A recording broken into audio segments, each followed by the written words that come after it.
Jeshi la polisi limetoa taarifa nyingine kwa umma kuhusiana na tukio la Humphrey Polepole kutekwa. Taarifa hii imeandikwa kwamba Jamhuri ya Muungano wa Tanzania, Wizara ya Mambo ya Ndani ya Nchi, Jeshi la Polisi Tanzania. Taarifa kwa umma.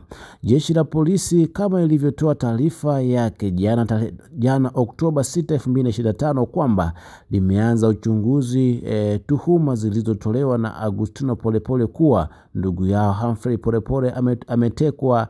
Jalada la uchunguzi lilifunguliwa jana hiyo pamoja na kukusanya taarifa mbalimbali. Jeshi la polisi limeendelea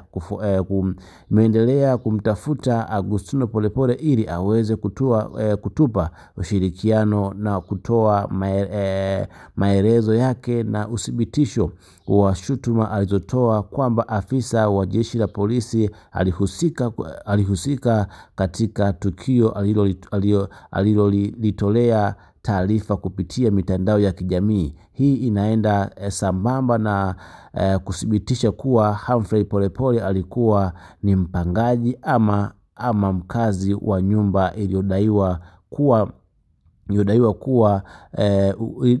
kuwa utekaji ulifanyika. Imetolewa na msemaji wa Jeshi la Polisi makao makuu ya polisi Dodoma, Tanzania.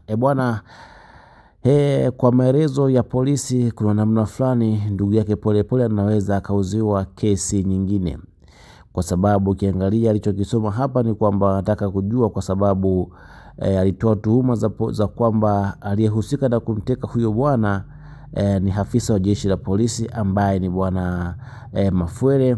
Kwa ukiangalia taarifa hii namna inavyojielezwa ni kwamba bwana ndugu yake Polepole aliyetoa taarifa hapo jana, inawezekana kikamlamba kama hatakuwa na ushahidi tosha, basi na yeye atafunguliwa kesi kwa shutuma za kumshutumu mtu bila kuwa na ushahidi sawa.